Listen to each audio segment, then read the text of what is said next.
ইমানের সমতুল্য। এটা আমরা অনেকে জানি, বরঞ্চ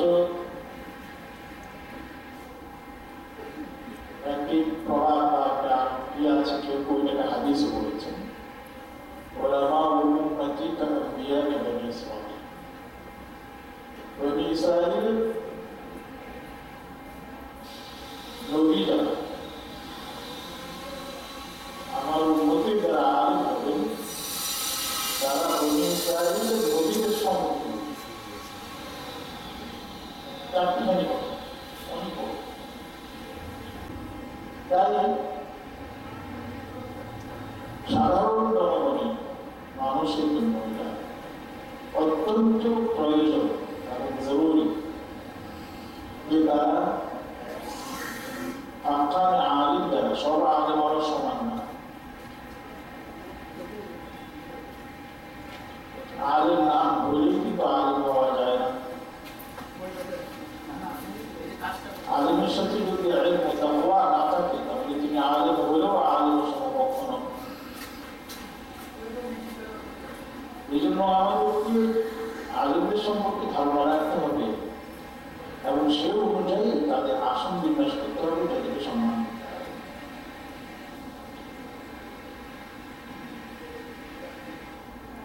আলিমদেরকে আল্লাহ পাক এই সম্মান দিয়েছেন। যদি তোমরা কিছু না জানো, তাহলে আলিমদের সংরক্ষণ করো। সরাসরি নির্দেশ, এটা কোনো উপদেশ না, নির্দেশ আল্লাহ করেছেন। আল্লাহ পাক কি ইরশাদ করেছেন? ফাসআলু আহলা যিকরি ইন কুনতুম লা তা'লামুন।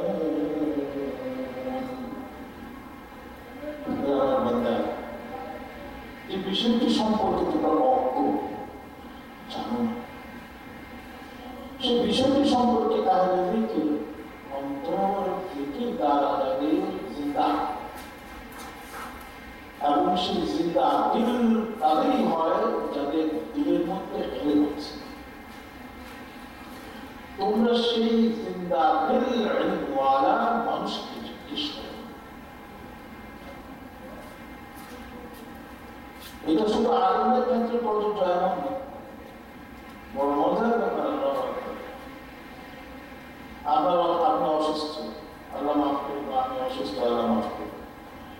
এই অসুস্থতা থেকে মুক্তি পাওয়ার জন্য আমরা কি হুজুরের কাছে যাবো নাকি আলিমের কাছে যাবো? এই ডাক্তারের কাছে যাবো? হ্যাঁ, ডাক্তারের কাছে, যেহেতু রোগ সম্পর্কে তার ধারণা আছে। এই জন্য ডাক্তারের কাছে যাবো। তখন কি হবে? এই ডাক্তারকে এলিমের একজন আলিম, এই জন্য তার কাছে যেতে হবে। আলিমের কাছেও যেতে হবে। হুজুর আমি অসুস্থ, আল্লাহর কাছে একটু দোয়া করেন, আল্লাহ যেন আমাকে সুস্থ করে। এই দোয়াটা কার কাছে করবেন? আলিমের কাছে। এই জন্য আমরা মসজিদের মধ্যে খতিব আছে, ইমাম আছে, এখানে কেন হুজুর আমার আম্মা মারা যাচ্ছেন, তোমরা জন্য দোয়া করো, আমি কোনো বিপদে আছি, আমার জন্য একটু দোয়া করে। হুজুর আমি বেকার, আমার জন্য একটু খানা নিজেকে সংস্থানের জন্য আমার কাছে দোয়া করি। আলিমদের কাছে দোয়া চাওয়া সুন্নাত। আলিমদের কাছে দোয়া চাওয়া কি সুন্নাত? কেন? দেখেন সাহাবায়ে কেরাম রাদিয়াল্লাহু তাআলা আনহুম আজমাইন নবীজির কাছে দোয়া চাইতেন, ইয়া রাসূলুল্লাহ উদউলি, আমার জন্য একটু দোয়া করুন। নবীজি দোয়া করতেন। আল্লাহর এক বান্দা রাসূলুল্লাহ সাল্লাল্লাহু আলাইহি ওয়াসাল্লামের খিদমতে হাজির হলেন। ইয়া রাসূলুল্লাহ আমি চোখে কিছু দেখি না, আল্লাহর কাছে একটু দোয়া করেন, আল্লাহ যেন আমার চোখের দৃষ্টি ফিরিয়ে দেন। নবীজি কি বললেন? দেখো তুমি যদি অন্ধত্বকে বরণ করে নিয়ে সফর করো, তাহলে এটা তোমার জন্য অত্যন্ত কল্যাণকর, খেয়াল হবে। আর যদি তুমি সেটা না মানো, তাহলে আপনার জন্য দোয়া করবে। তো সেই সাহাবী বলেন রাসূলুল্লাহ ভয় করে নবীজি আল্লাহর কাছে দোয়া করলেন। আলহামদুলিল্লাহ আল্লাহ রাব্বুল আলামিন তার দোয়া কবুল করে সেই বান্দা দৃষ্টি ফিরিয়ে দেন। অসুস্থ ব্যক্তিরা যদি অসুস্থতার চিকিৎসা করবেন এটাও সিদ্ধান্ত, তারপর সবর করবেন, এর জন্য অনেক ফজিলত রয়েছে। আমি সেদিকে যাচ্ছি না, আমার তার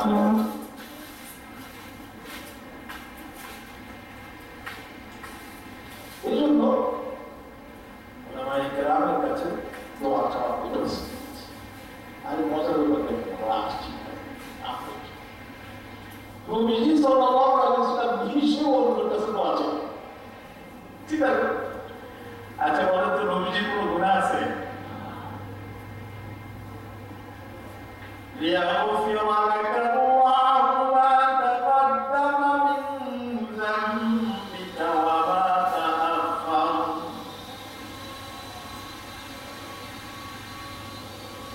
রাসূল আপনাকে মহান বিজয় দেওয়া হয়েছে এই জন্য। তো দেখেন আল্লাহ পাক বলতেছেন যে আল্লাহ আপনার ভবিষ্যতের এবং অতীতের এবং ভবিষ্যতের সকল গুনাহ মাফ করে দিচ্ছে। আমরা যদি এই ধরনের কোন ফজিলত পেয়ে যাই, সাথে সাথেই তো আমি বড় বিশ্বাস হয়ে যাবো। কি বলেন? আমাদের একটা লোক আছে না, এমন এক উচ্চতায় পৌঁছে যায়, তারপরে তার নামাজও নেই, রোজাও নেই। তো কিভাবে তুমি নামাজ পড়ো নেই? আমাদের নামাজ মাস রোজা রাখো না কেন? আমাদের নামাজ কেন মাফ তোমার দেবে? আমার ফল আসছে লোকে কি রাখছে। ইন্না লিল্লাহি ওয়া ইন্না ইলাইহি রাজিউন। এই ভাই আমাদের নবীজি সাল্লাল্লাহু আলাইহি ওয়াসাল্লামের থেকে উঠে গেছেন। কোন নবী তো আমাদের এই নবী সাল্লাল্লাহু আলাইহি ওয়াসাল্লাম দেখেন এই বাণী যখন শুনলেন সহিহ হুদায়বিয়ার সময় ৬ষ্ঠ হিজরি, এরপর আরো ৪ বছর আল্লাহ রাসূল বেঁচে ছিলেন। এই কোরআনের আয়াত নাযিল হওয়ার পরে আমাদের লোকেরা তো আমল ছেড়ে দেয়, আর আল্লাহ রাসূল আমল বাড়ায় আছে। আমল বাড়ায় আছে। কত আমল বাড়াইছে জানেন? আল্লাহু আকবার। খেয়াল করেন রে ভাই। হযরত আয়েশা রাদিয়াল্লাহু তাআলা আনহা বলেন, يقوم الرسول صلى الله عليه وسلم حتى تتفطر قدماه أو كما جاء في الحديث। এত বেশি সালাত আদায় আমাদের নবীজি অত হয়ে যেতেন, বিশেষ করে রাত্রে। আমরা তো ঘুমাই, দেখেন নবীজি আমাদের জন্য কাঁদবেন আর আমরা ঘুমাই। আয়েশা বলেন যে এমন ভাবে দাঁড়িয়ে থাকতেন শরীরে শেষের দিকে হুজুরের শরীরটা ভাগ হয়ে গিয়েছিল, মোটা হয়ে গিয়েছিলেন। মোটা মানুষ যদি অনেকক্ষণ দাঁড়ায় থেকে বসে থেকে পানি নামে পায়ের মধ্যে, নবীজির পায়ে পানি জমে গিয়েছিল। শুধু পানি জমা না, এই পানি জমতে জমতে আপনার এই চামড়াগুলো ফুলে এটা ফেটে যাওয়ার উপক্রম হয়েছে। এটা দেখে মা আয়েশা রাদিয়াল্লাহু তাআলা আনহা বলেন, ইয়া রাসূলুল্লাহ, ইয়া রাসূল, قد غفر الله ذنبك ما تقدم وما تأخر।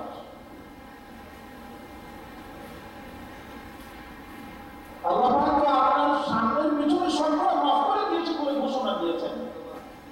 এরপরও কেন আপনি এত ইবাদতের মধ্যে মশগুল? তখন আমাদের নবীজি কি বলছেন জানেন? আফালা আকুনা আবদান শাকুরা। ও আয়েশা, যে আল্লাহ আপনি এত বড় নিয়ামত দান করেছেন আয়েশা,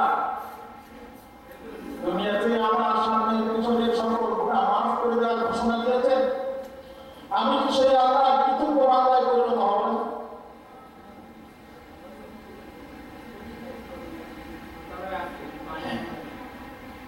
আমরা শুনি নবী, আমরা শুনি নবী হুকুম আছে। আফসোস। যদি বলি নবীজির জন্য প্রাণ দিতে কে কে প্রস্তুত, সবাই হাত তুলবেন যে আমি সব প্রস্তুত। এখন আমি চাই না আপনাদের হাত তুলতে চাই না, কারণ আমি এটাকে পছন্দ করি না এই জন্য এই ক্ষেত্রে যে চান দিতে প্রস্তুত কিন্তু সুন্নতের উপর আমল করতে প্রস্তুত নাই।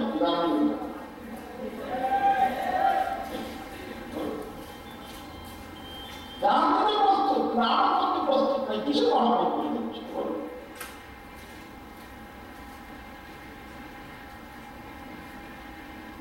ঘরের মধ্যে সুন্নত নেই, সুন্নত তো দূরে থাক, ফরজ হবে।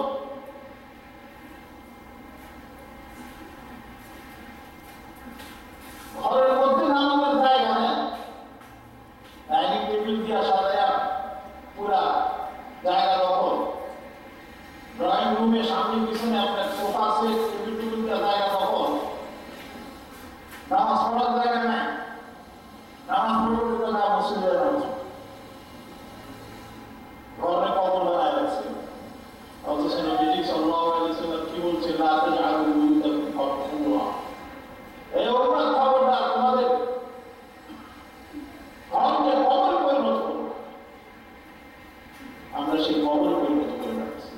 এদিকে আমরা নবীজির সুন্নতের কথা বলি, নবীজির মহব্বতের কথা। আমি এই কথার প্রসঙ্গেই চলে যাচ্ছি সরাসরি আমার আয়াতের দিকে। দেখুন আল্লাহ রাব্বুল আলামিন পুরো মানব জাতি, সারা দুনিয়ার মুসলিম অমুসলিম যারা সবাইকে উদ্দেশ্য করে বলেছেন,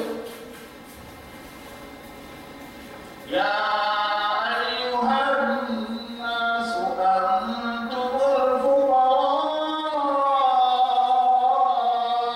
ইলাল্লাহ।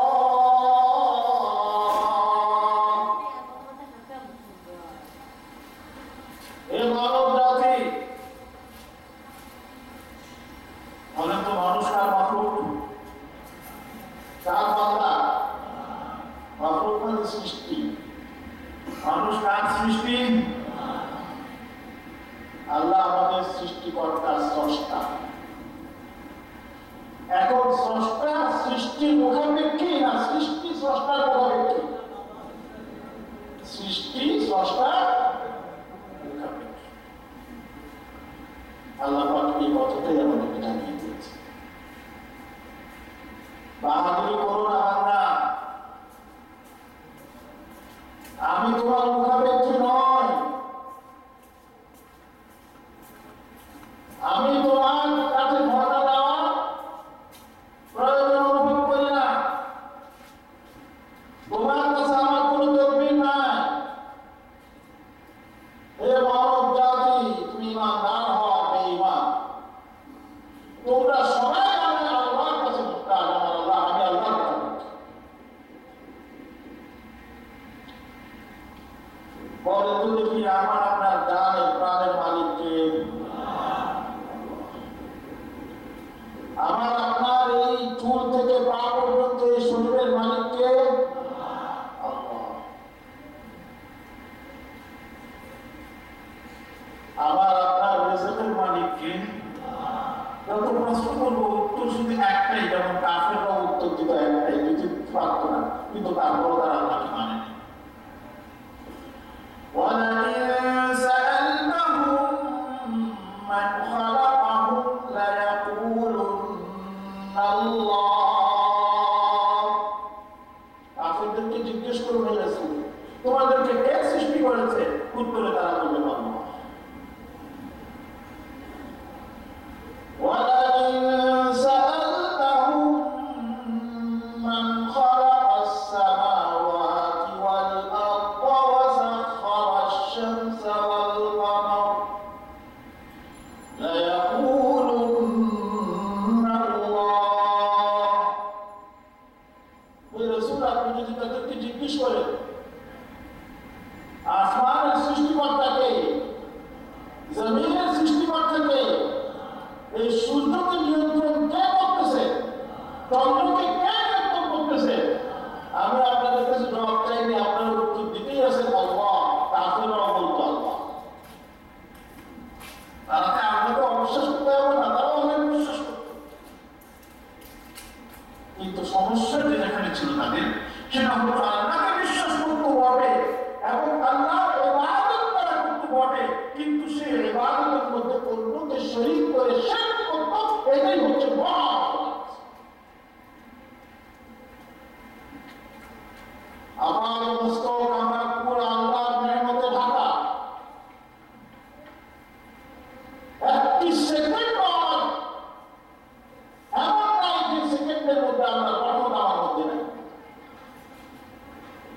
প্রিয় শ্রোতা মণ্ডলী, এই দুনিয়া থেকে যদি আল্লাহ পাক এক সেকেন্ডের জন্য তার নিয়ন্ত্রণ তুলে নেন, তাহলে দুনিয়ার কোনো মানুষ বাঁচতে পারবে না। কিন্তু আফসোস, আমরা সেই আল্লাহ নিয়ন্ত্রণকে অস্বীকার তো করি না, কিন্তু অত্যন্ত প্রকাশ করি সেই নিয়ন্ত্রণ আল্লাহ আমরা নাফরমানি করে যাচ্ছি। মুয়াজ্জিন আযান দিচ্ছে, আল্লাহু আকবার, আল্লাহু আকবার। আল্লাহ মহান, আল্লাহ মহান। কই যাচ্ছ? এই বান্দা শোনো না, আল্লাহু আকবার, আল্লাহু আকবার। আবার আল্লাহ মহান, আল্লাহ মহান। আশহাদু আন লা ইলাহা ইল্লাল্লাহ। সাক্ষ্য দিচ্ছি আমি যে আল্লাহ ছাড়া আর কোনো ইলাহ নেই। দুইবার আশহাদু আন্না মুহাম্মাদার রাসূলুল্লাহ। আবার সাক্ষ্য দিচ্ছি মুহাম্মদ হচ্ছে আল্লাহর রাসূল। দুইবার। অতএব বিবাদরা কোথায় যাচ্ছ? হাইয়া আলাস সালাহ। আসো, নামাজ তোমার জন্য অপেক্ষা করছে। দুইবার হাইয়া আলাল ফালাহ। কল্যাণ পেতে চাও? আসো, মসজিদে দাঁড়াও। দুইবার আবার আল্লাহু আকবার, আল্লাহু আকবার। শোনো দেশবাসী, শোনো জগৎবাসী, শোনো সারা পৃথিবীর মানুষ, আল্লাহ মহান, আল্লাহ। কান খুলে শুনে নাও, লা ইলাহা ইল্লাল্লাহ। আল্লাহ ছাড়া কোনো ইলাহ নেই। অতএব যত রকমের ইবাদত আছে, সব ইবাদতের যোগ্য এবং প্রাপ্য কে? বলেন তো।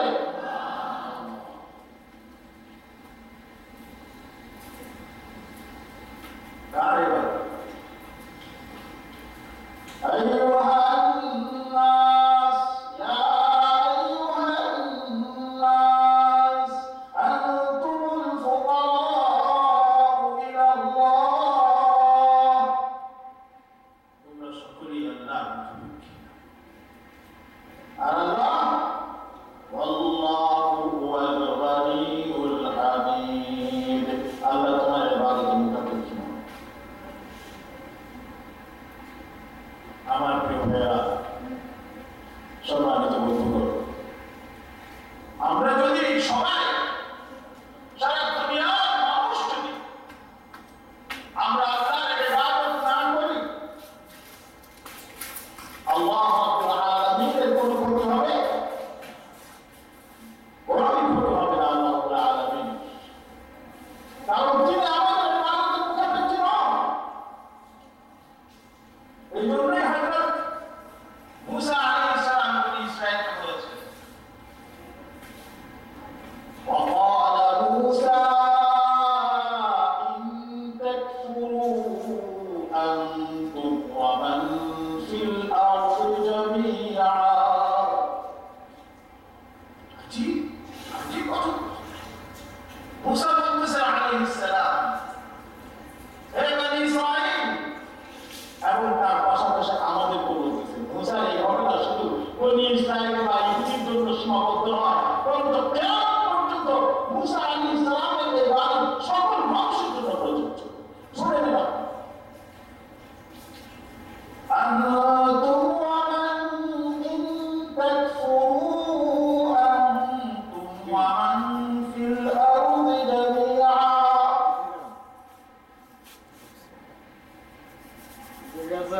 তোমরা, আমি ভেবে নিয়েছি, শুধু তোমরা ওয়ামান ফিল আরদ, এই পৃথিবীর ভূখণ্ডে যেখানে যেখানে মানুষ আছে, তারা সকল মিলে যদি আল্লাহকে অস্বীকার করে, আল্লাহকে কুফরি করে,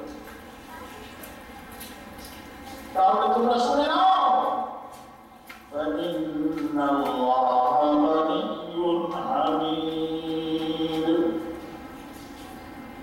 আল্লাহ গানি, গানি মানে ধনী, এটা না। গানির অর্থ ধনী দ্বারা করে ঠিক করে। গানির অর্থ হচ্ছে মুখাপেক্ষীহীন। যিনি অপরের মুখাপেক্ষী হন না, তাকে বলা হয়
অর্থাৎ আমরা আল্লাহর রহমতের মুখাপেক্ষী, আমরা আল্লাহর মাগফিরাতের মুখাপেক্ষী, আমরা আল্লাহর নুসরাতের মুখাপেক্ষী, আমরা আল্লাহর সবসময় মুখাপেক্ষী। প্রতিটি সেকেন্ডে, স্বয়নে, স্বপ্নে, ঘুমে, দাঁড়িয়ে, সব জায়গায় আমরা আল্লাহর মুখাপেক্ষী। রাস্তায় বের হচ্ছে ভয় ভয়, কখন না জানি কি ঘটে যায়, কোনো নিশ্চয়তা নেই। রাসূলুল্লাহ সাল্লাল্লাহু আলাইহি ওয়াসাল্লাম বলতেন, বাজার হজ ঘর থেকে যখন বের হবা, এই গল্প পড়ো, আল্লাহর পথে হিসাব পাওয়া যাবে না শিখুন। তারপরও যদি কিসমতে লেখা থাকে, দোয়া পড়লো তারপর কিসমতে আগে চলে আসবে। হুজুর পাক সাল্লাল্লাহু আলাইহি ওয়াসাল্লাম হাদিসের মধ্যে ইরশাদ করেছেন, যখন কোনো ব্যক্তি ঘর থেকে বের হয় আর বলে বিসমিল্লাহি তাওয়াক্কালতু আলাল্লাহ, বলেন তো দেখি, বিসমিল্লাহি তাওয়াক্কালতু আলাল্লাহ ওয়ালা হাওলা ওয়ালা কুওয়াতা ইল্লা বিল্লাহ। শুনেন, এটা খুব বড় বড় কি কি বলে আমরা বের হলাম, বিসমিল্লাহ, আল্লাহর নামে আমরা শুরু করছি। তাওয়াক্কালতু আলাল্লাহ, কার উপর ভরসা করছি? আল্লাহর উপর ভরসা করছি। ওয়ালা হাওলা ওয়ালা কুওয়াতা ইল্লা বিল্লাহ, কোনো ক্ষমতা নেই আমার, কোনো শক্তি নেই আমার, তবে আমার ক্ষমতা এবং শক্তি সম্পৃক্ত কার সাথে? আল্লাহ যদি আমাকে শক্তি দিয়ে আর করতে পারবো। রাসূলুল্লাহ সাল্লাল্লাহু আলাইহি ওয়াসাল্লাম বলেন, যদি কেউ ইয়াকিনের সাথে এই দোয়া করে ঘর থেকে বের হয়, আল্লাহ পাক তাকে 3টি পুরস্কার দিবেন। কয়টা পুরস্কার দিবেন? তখন তিনি বলতেছেন, তুমি এটা বলো, মুকিতা ও হুদিতা।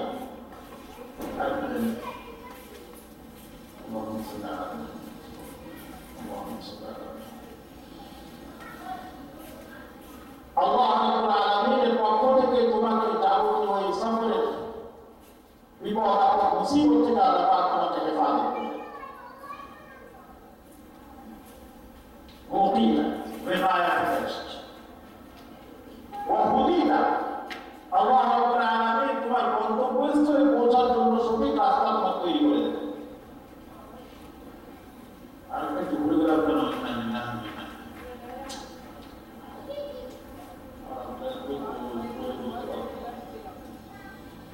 وكفيت بيت ربنا وكفيت هديت وكفيت كفيت هديت আল্লাহ রাব্বুল আলামিন তোমাকে গন্তব্য পর্যন্ত পৌঁছে দেবে। 2 নম্বর, বিপদ আপদ থেকে হেফাজত করবে। 3 নম্বর, কোন শত্রু সঙ্গে সঙ্গে হয়, আল্লাহ পাক তোমার জন্য যথেষ্ট হয়ে যাবে। কিন্তু মুসিবত কি জানেন, এগুলা তো পড়ি কিন্তু বলে যায় কেমন মনে করে বিপদ থেকেই না। সাহাবাওয়ারা সে কি কোথায় আমাদের বলে, আল্লাহ রাসূল সাল্লাল্লাহু আলাইহি ওয়াসাল্লামকে সাহাবায়েরা আমরা কি করতে পারা দিতে, শত্রুরা যেন আক্রমণ করতে না পারে, শত্রুরা যেন তাকে ক্ষতি করতে না পারে। আল্লাহ রাব্বুল আলামিন আয়াত নাযিল করলেন কি জানেন, ইয়া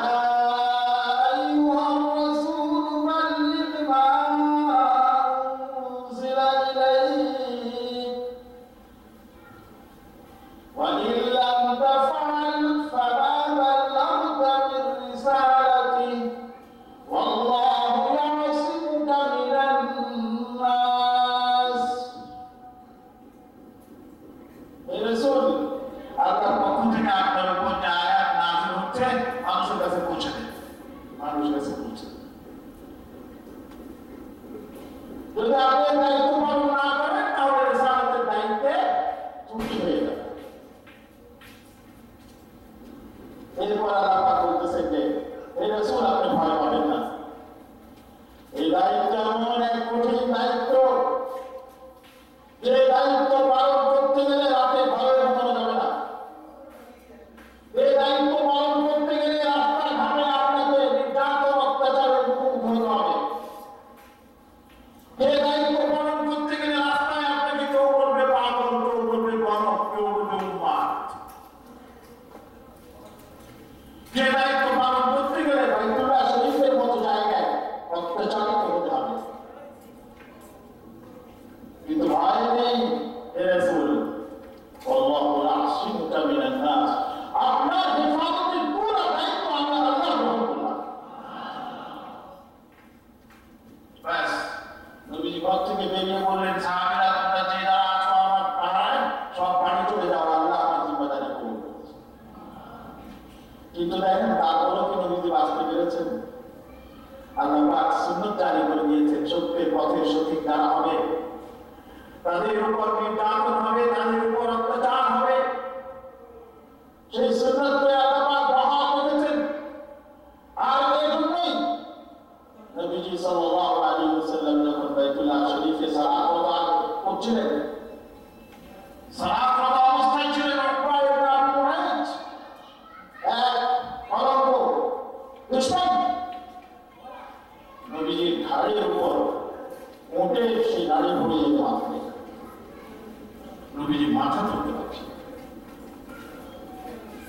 রাহমাতুল্লিল আলামিন শফিউল মুজনিবিন, যার সুপারিশের মুখাপেক্ষী আমি আপনি সারা বিশ্বের মানুষ মাথা কারো সমস্যা হচ্ছে না গিয়ে ভূমিকা ছুটিয়ে দেয়। প্রচুর যন্ত্রণা।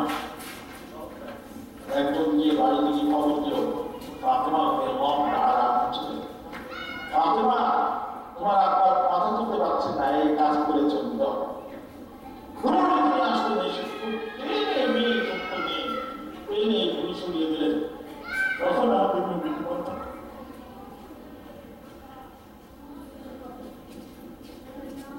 এই হলো আবু জাহল বলছে আগামীকালকে আমি মোহাম্মদকে পাথর দিয়ে হত্যা করি।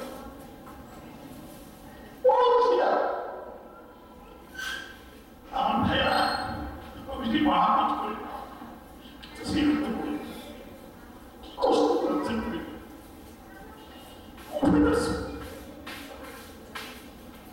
আবু জাহল দুষ্ট, সবাই আমার সাথে খাদ্য এসে উপস্থিত। এসেছে সালাত আদায় করতেছে। আবু জাহল বড় একটা পাথর নিয়ে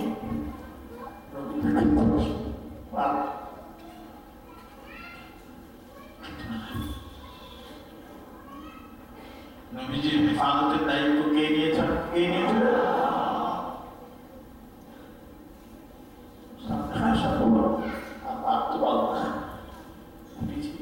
পাথর পড়ে গেছে,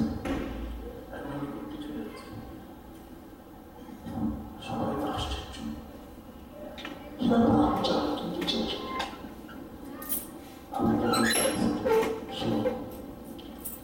আমি ঠিকই মোহাম্মদকে মানতে দিয়েছিলাম, পাথর দিয়েছি, কিন্তু যখনই আমি তখন আমি দেখতে পেলাম এক ভয়ঙ্কর পুরা হাত দাঁড়িয়ে আছে। আমি যদি আর একটু সামনে বাড়ি সেই উন্ড আমাকে দিয়ে দেন, এই জন্য ভাই আর আমাদের নবীজি সাল্লাল্লাহু আলাইহি ওয়াসাল্লাম কি বললেন, সে যদি আর এক পা সামনে বাড়ে তাহলে জিবরিল আলাইহিস সালাম তাকে ছিন্ন ভিন্ন করে সেই নবীর উম্মত আমরা এক বার দুবার নয়, মক্কাতে প্রায় 3 বার থেকে 5 বার রিওয়ায়াত আছে তাকে হত্যা করার চেষ্টা করা হয়েছে,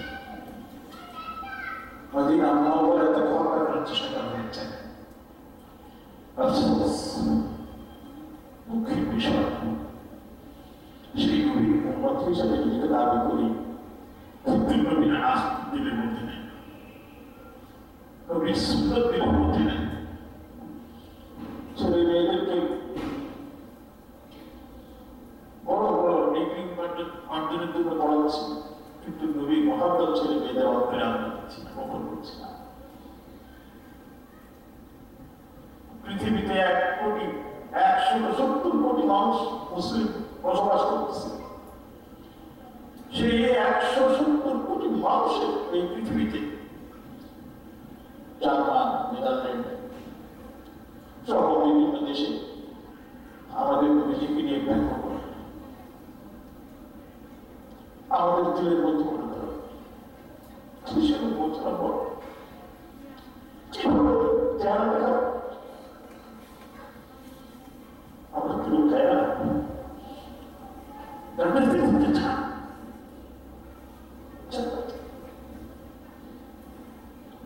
নবীজিকে প্রাণের থেকে বেশি ভালোবাসতে না পারলে জান্নাতে যাওয়া যাবে না।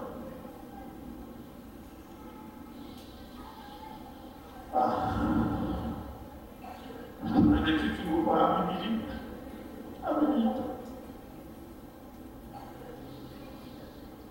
নবীজির সুপারিশ ছাড়া তোকে আমাকে বিচার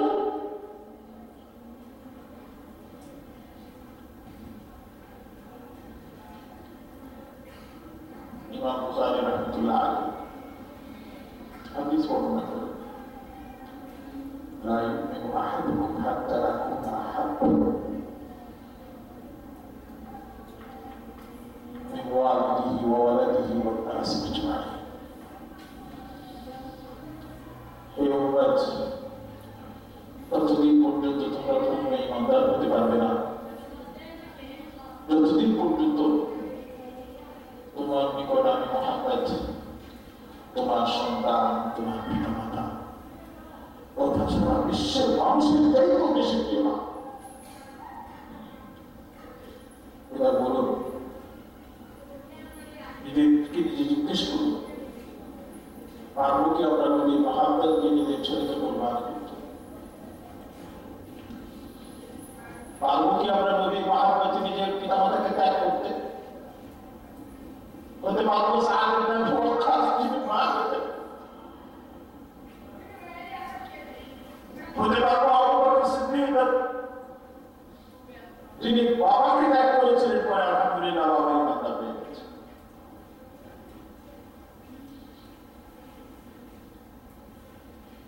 অসংখ্য সাহাবীর ঘটনা আছে যেখানে পিতা মুসলিম হয়েছে, সন্তানের সাথে সম্পর্ক ছিন্ন করে দিয়েছে, সন্তান মুসলিম হয়েছে, পিতার সাথে সম্পর্ক ছিন্ন করে দিয়েছে, মায়ের সাথে সম্পর্ক ছিন্ন করে দিয়েছে।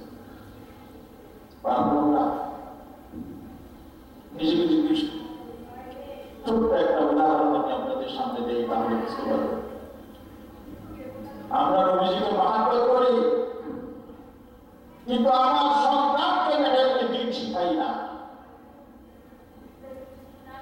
আমি তাকে দিনদার বানাই না, আমি তাকে সালাতের প্রতি আগ্রহী করে তুলি না, আমি তাকে রোজা রাখার প্রতি উৎসাহিত করি না। এরপরও আপনি বলবেন আপনি নিজেকে মহব্বত করেন।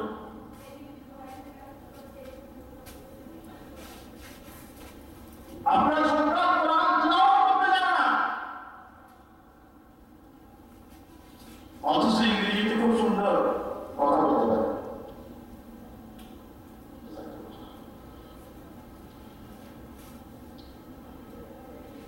কি জবাব দেবেন বলুন?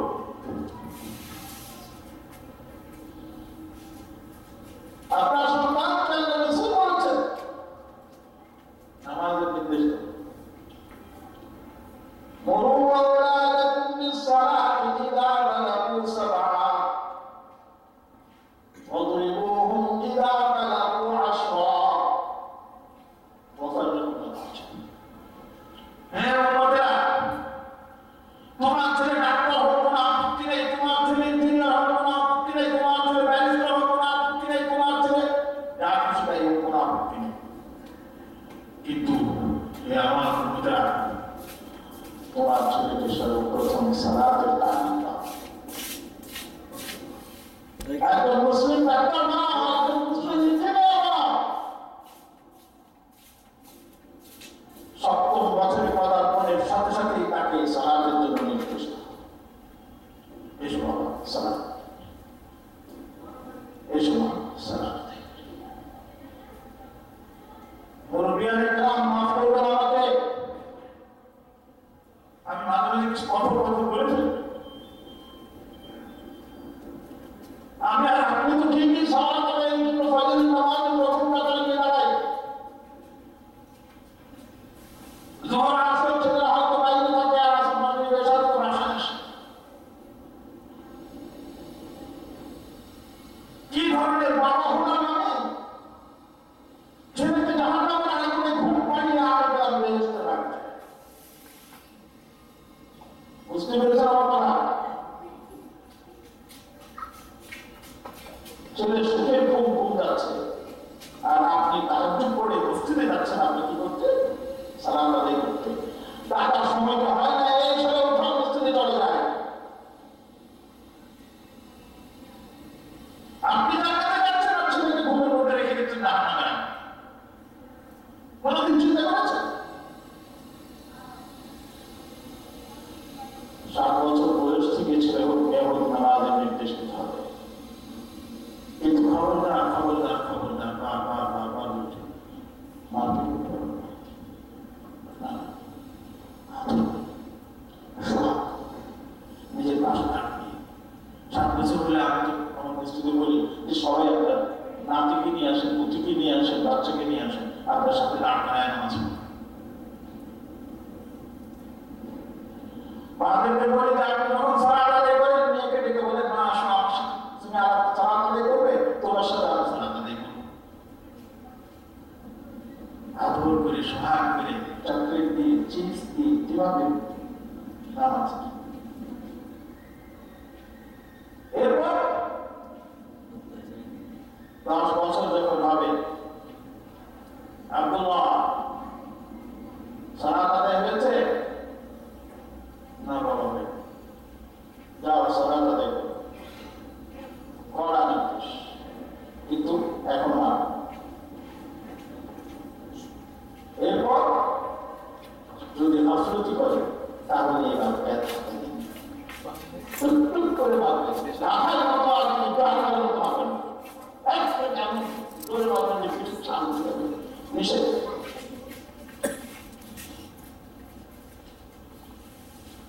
আমার প্রিয় শ্রোতাবৃন্দ, নবীজি মাহফিজের কথা বলছিলাম, আল্লাহর মাহফিজের কথা বলছিলাম। আমরা সেই নবীকে ভালোবাসি, মহব্বত করি, কিন্তু নিজের ছেলেকে সালাতে তালিম দেয় নামাজ।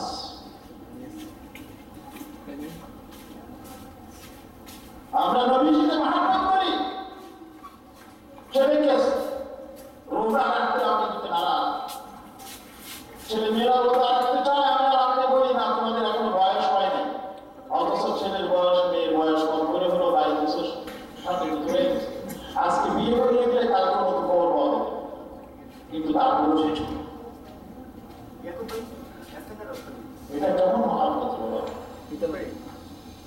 ওমর রাদিয়াল্লাহু তাআলা আনহু বলতেছেন, রাব্বুকা ইয়া রাসূলুল্লাহ ইল্লা নাফসি।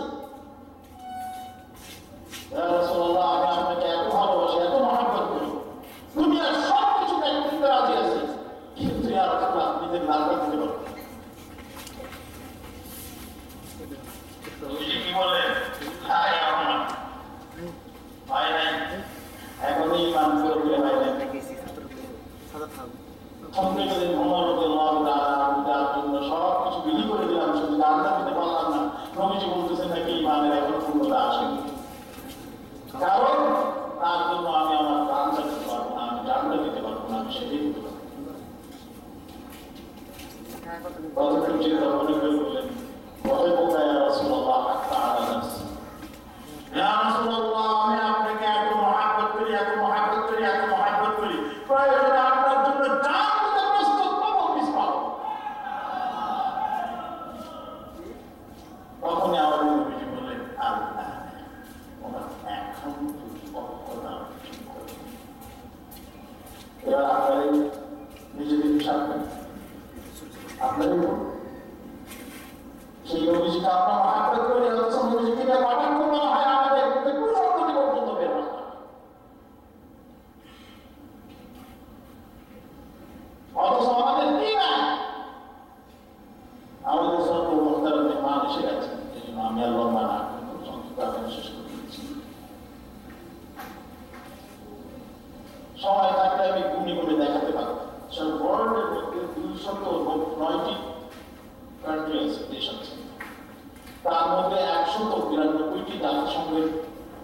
প্রাপ্ত কম বেশি হতে পারে। এর মধ্যে 57টি মুসলিম কান্ট্রি আছে, দেশ আছে। আপনি লোক সেটা নিয়ে ঘোরা দেখেন মুসলিম কান্ট্রিগুলোর অবস্থান কোথায় কোথায় আছে। বিশ্বাস করুন, এই অবস্থানগুলো আমরা পাক মুসলমানদেরকে দিয়েছে। এই অবস্থানগুলো যদি মুসলমানরা ঠিক মতো ধরে রাখে তাহলে সারা দুনিয়া মুসলমানদের কাছে ফকির। ইসরায়েল যেখানে অবস্থিত সেটা ফিলিস্তিন, ওরা জোর করে আরবদের বুকের উপর বসে গেছে। মিশর সুয়েজ খাল বন্ধ করে দিলে পূর্ব পশ্চিম শেষ। ইন্দোনেশিয়া মালয়েশিয়া দেখেন এত হলে অবস্থানগত দিক থেকে ভৌগোলিক সময় আর সম্পদ আল্লাহ কত সম্পদ যে আল্লাহ করে আগামী মুসলমানদেরকে দিছে, মুসলমানরা এটা কল্পনা করতে পারে। এক তেল, শুধু তেলের উপর ভাসতেছে মুসলিম কান্ট্রিগুলো, নতুন নতুন ধরে আবিষ্কৃত হচ্ছে। এবার পত্রিকাগুলো লিখতেছে যে এই তেলের জন্যই পশ্চিমা বিশ্ব মুসলিম কান্ট্রিগুলোতে দেশগুলোতে আক্রমণ করছে। ইরাকে আক্রমণ করছে কেন? রাজনৈতিক বিশ্লেষকদের মত এই তেলের জন্য। আফগানিস্তানে কেন আক্রমণ করেছে? তেলের জন্য। লিবিয়াতে কেন আক্রমণ চালাচ্ছে? তেলের জন্য। সৌদি আরবকে কেন ধরে রাখছে? তেলের জন্য। কুয়েতকে কেন রেখেছে? এই তেলের জন্য। কানাডার সব তেলের জন্য। আফসোস, আমাদের সম্পদ আমরা ভোগ করতে পারি না, ভোগ করতেছি। সুপ্রিয় ভাইরা, আমি যে কথাটা আপনাদেরকে বলছি শুধু যে আয়াতগুলো আলোচনা করেছিলাম, প্রথম দিকে গুলো আয়াত শেষ করেছি, দ্বিতীয়টা আলোচনা করছি, আর কোনো সময় হলে আলোচনা করব। সোনার কথা যেটা আমি বলতে চাই, আমি আর আপনি আল্লাহর মুখাপেক্ষী না আল্লাহ আমাদের মুখাপেক্ষী? বলেন তো। একটা ছোট্ট বাবা আমার চাঁদ, আমার মান, আমার ইজ্জত, আমার আবরু, আমার সব কিছু কার মালিকানাধীন? অতএব আমার সালাত, আমার সিয়াম, আমার ইবাদত কার জন্য হবে? কুল ইন্না সালাতি ওয়া নুসুকি ওয়া মাহইয়ায়া ওয়া মামাতি লিল্লাহি রাব্বিল আলামিন লা শারীকা লাহু ওয়া বিযালিকা উমিরতু ওয়া আনা আউওয়ালুল মুসলিমিন। রাসূল আপনি ঘোষণা করুন, আমার সালাত ওয়া নুসুকি আমার ইবাদত কুরবানি ওয়া মাহইয়ায়া আমার জীবন ওয়া মামাতি আমার মরণ, এই চারটা শব্দের মধ্যে পুরো মানব জীবন কার জন্য নির্মিত? আল্লাহ, লা শারীকা লাহু। অতএব আপনাকে ইবাদত করব না বাদ দিব? বলেন, কম করব না বেশি করব? ছেলে মেয়েদেরকে শিখাবো না শিখাবো না? আল্লাহ আপনাদের এই দোয়া আমাকে সহ কবুল করে নিন। আল্লাহ আমাদেরকে সুন্নতুল পথ চলার তৌফিক দান করুন। আখিরু দাওয়ানা আলহামদুলিল্লাহি রাব্বিল আলামিন। ওয়াসসালামু আলাইকুম ওয়া রাহমাতুল্লাহি ওয়া বারাকাতুহু।